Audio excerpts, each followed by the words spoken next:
Morning, everybody.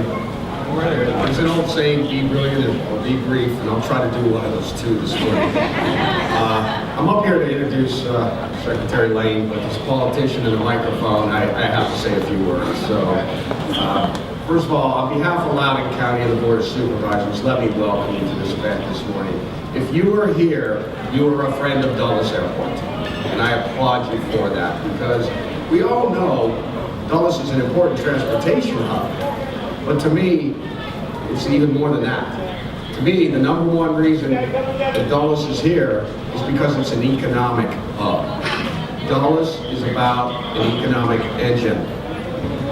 The Board of Supervisors in Loudoun has been very, very aggressive with our economic development strategy, and we really got aggressive about 5 years ago. And that strategy entailed investing millions of dollars into the Department of Economic Development, coming up with a plan, and part of that plan, one component of that plan, was an international component. That component wouldn't work.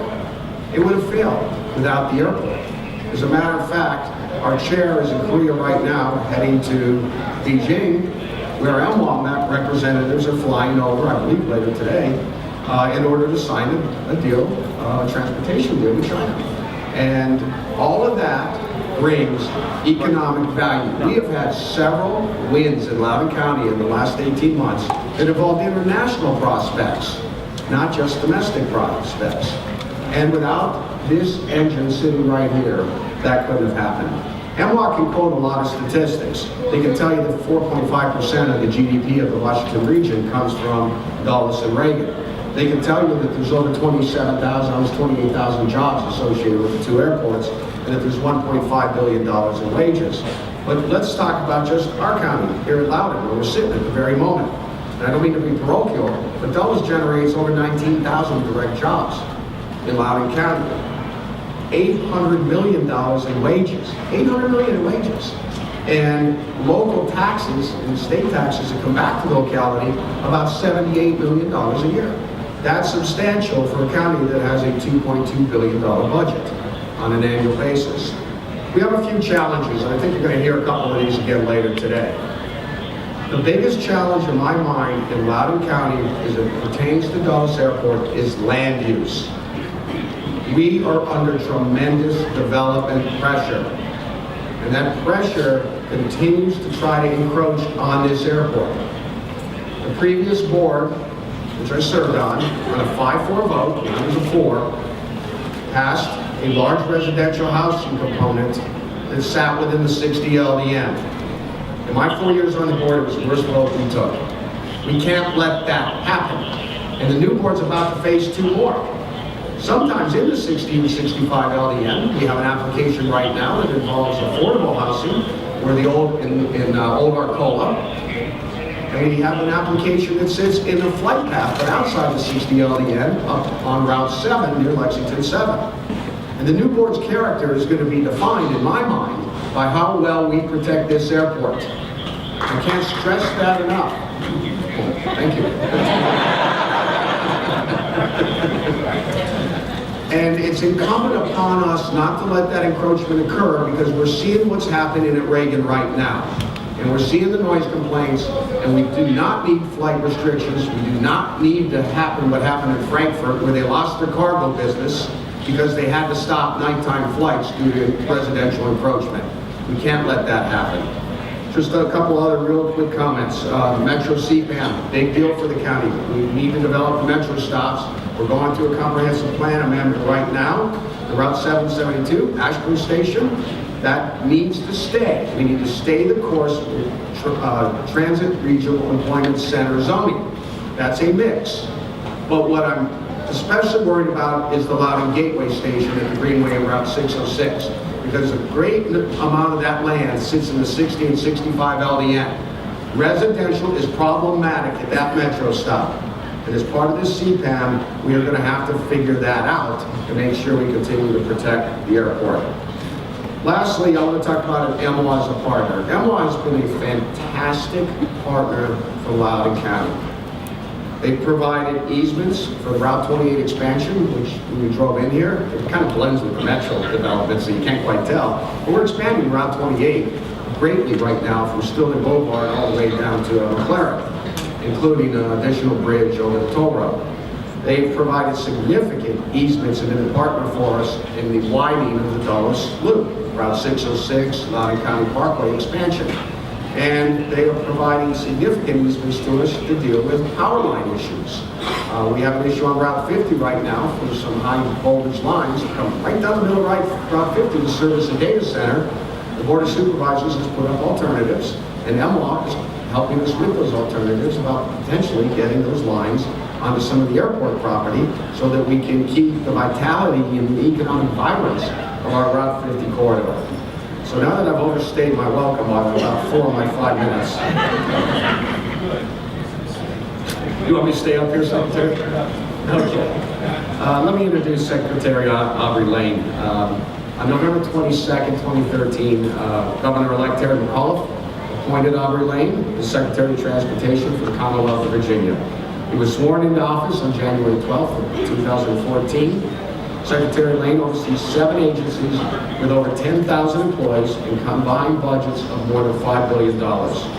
Prior to his appointment, he represented the Hampton Roads area on the Commonwealth Transportation Board from 2006 until January of 2014. Secretary Layne most recently served as president of an Achievable Dream Academy in Newport News, a unique partnership between public schools and the local business community, providing at-risk students opportunities to succeed.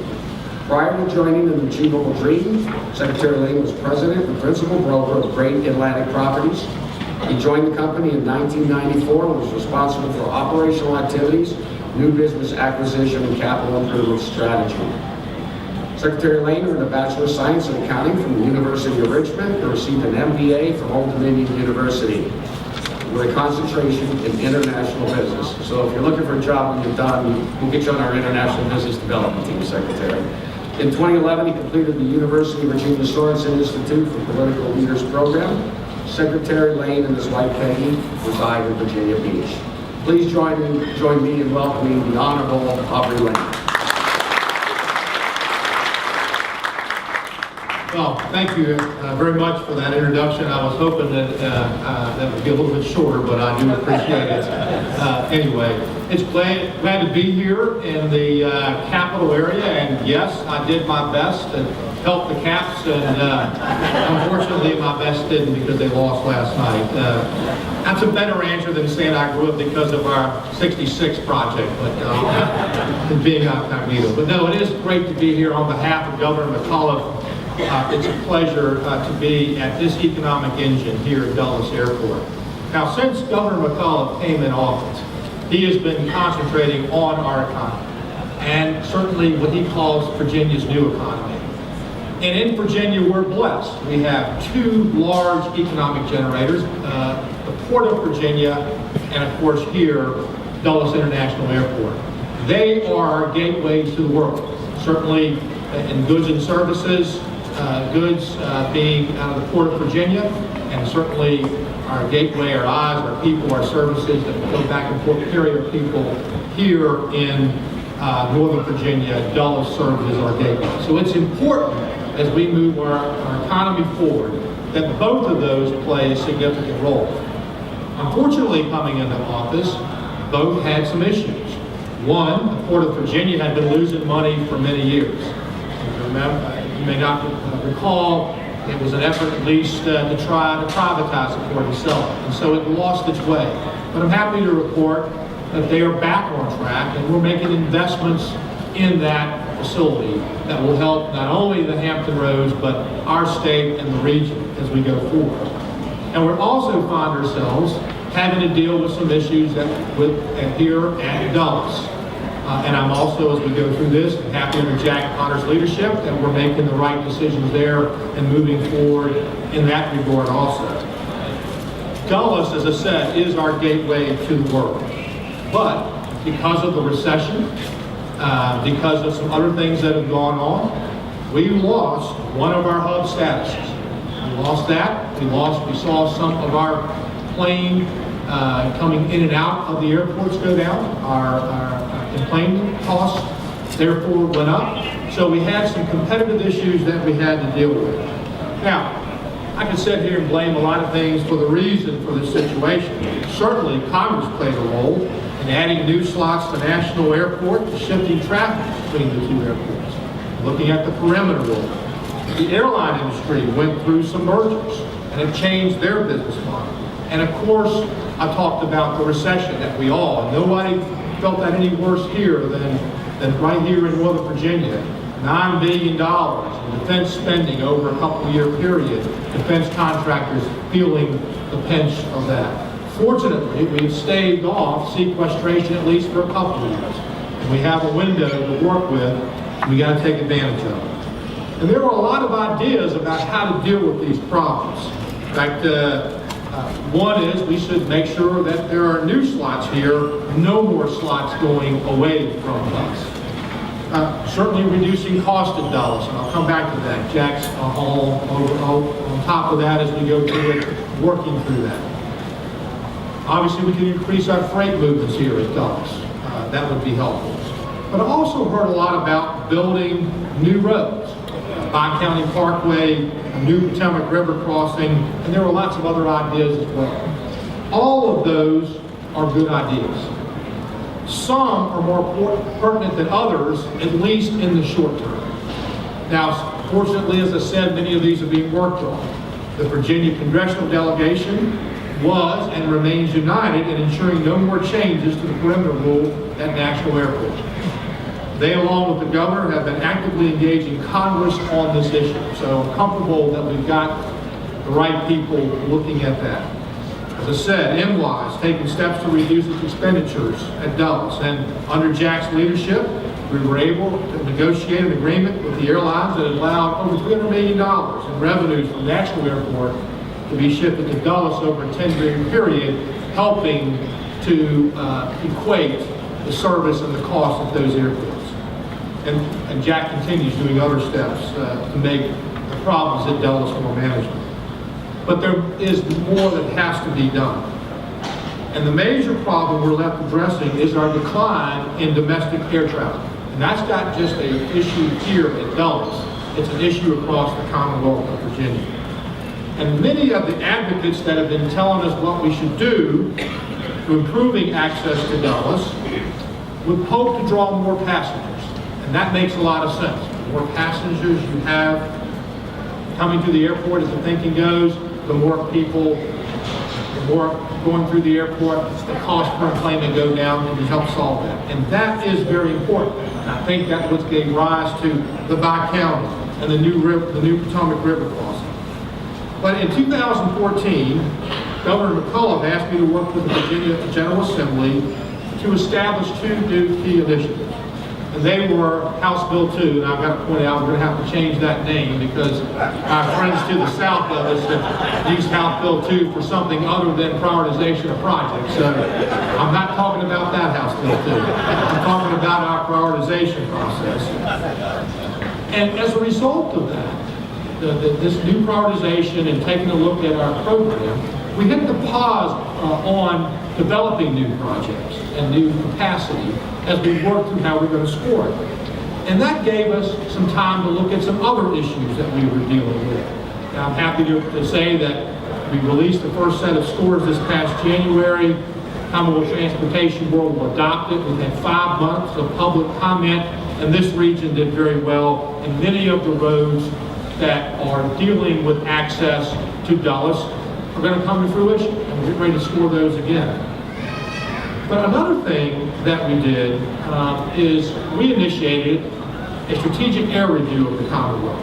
And that didn't get a lot of publicity, but it gave us some very important information.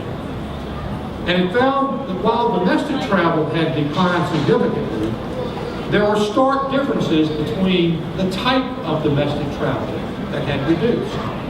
And in fact, we found here at Dulles, most of the significant reductions in domestic travel were not a result of origination and destination traffic. It was a result of pass-through traffic, of losing our hub status. So that got us going down the path to say, hey, we can build all the roads we want, and we should. We're very much on top of that. But that's more of a longer-term solution.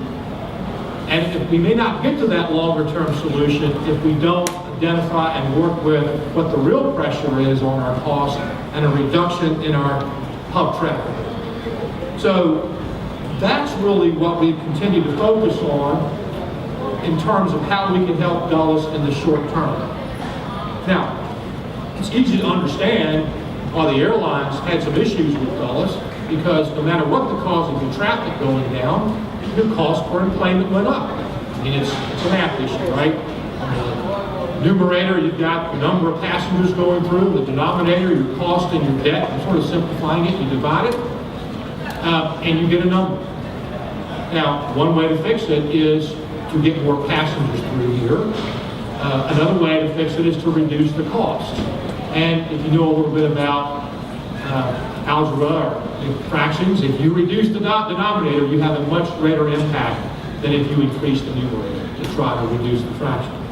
So, having the strategic air report and having a little bit of basic understanding of math, I briefed the governor on what the findings would be. And what it said is, we could increase traffic, and the best way to do that was to increase our hub traffic. That was the quickest way to do that, and certainly the origination and destination traffic. But we could really make an impact if we could reduce cost. We needed to take steps to cut the cost of enplanement to make Dulles more competitive for pass-through traffic. As I said, if you look around at our competitors, we were almost twice as high in some cases. If you looked at Charlotte, and if you looked at either Philadelphia, if you looked at Atlanta, even Houston in some cases, because from an airline's perspective, it's a matter of where they can get their passengers routed through for the cheapest cost. So that became a focal point for us to look at how could we help Dulles in making sure we got those costs under control. Now let me make perfectly clear, that's not any way a slight of what management is doing. In fact, a lot of what they've had to deal with the hand they were dealt, right? I mean, the whole idea, this was going to be the long-haul airport, and Reagan was going to be national, Reagan was going to be the shorter haul, sort of like the other regional airports we have in the Commonwealth. But Congress took a different view, so some of the things that happened were beyond control, but we still had costs that we had to deal with. Now let me point out, this is not only something that will help Dulles, it will help regional air service in the entire Commonwealth. Before the recession, with the other hubs, 12% of all connecting flights out of the Commonwealth went through Dulles. Today, it's less than half that. Now, I go to other airports around the Commonwealth, and they're all asking me about how to increase service. Well, it would be nice to say we could increase service by saying you're going to have a direct flight to every city in the country. That's not going to happen. We know the airlines don't function like that. We have 4 major air carriers now, and they've figured out how to make money, and good for them. The way they're going to make money is to have their planes full. And so the key for us to increasing air service in the Commonwealth is to making sure Dulles is our connection point for not only their Commonwealth, but also for the people that live and pass through here. Governor McCullough will be up here, I know, in the next month or so and have the announcement, the budget goes into effect as of July 1st, about the $50 million. So I'm not up here he'll make that announcement. But I wanted you to understand as an advocacy group that when we're looking at problems, all advocacy is good, but some might be better than others. And in this particular case, I believe that if we had not dealt with the employment cost in the short term, the long-term goals of getting more roads and more access, which we're all for, to make that very clear, we may not have had the same opportunities without taking care of this first. And I think that's one of the things that I've tried to bring to transportation in the Commonwealth is really a business approach, a pragmatic approach is what is the problem and how can we solve it. And I think based on what we're doing now, certainly more actions will be necessary to build on this momentum. And I think the $50 million infusion will create. MWA has a lot of work to do and must enter into an agreement that demonstrates cost-cutting measures across the airport that are commensurate with the state support that will be provided. And I want to make it clear that Jack and his team worked right there with us. This wasn't dictated down, it's how can we help? So the provisions that are in these agreements were negotiated, and I'll also mention, I know United representative here, they understood the terms and worked with us in that. So I believe now we're on a sustainable path that will bring more flights to Dulles and allow it to continue to serve as the key asset for not only the regional economic growth. Now, I get the hundreds, it's actually tens of thousands, over hundreds of thousands of jobs that are supported directly and indirectly with billions of dollars. But it's not just here. It is across the Commonwealth. This will be the key for air service in the Commonwealth. And under the leadership of Jack's team, under the advocacy, I know it's all in this room, I know we're all going to be successful in that. So let me applaud you for the efforts that have been ongoing, the actions that have taken, the advocacy from the business and the political and other members in the room. Also verify and re-verify the state will be your partner and will be there to help as we go through this. We've got to get this right. It's not only for here, it's for our Commonwealth, our economic opportunities as we build Governor McCullough's new Virginia Commonwealth. So thank you very much for having me today. I look forward to participating for a little while longer and helping move transportation, particularly air transportation here in Loudoun, Virginia. Thank you very much.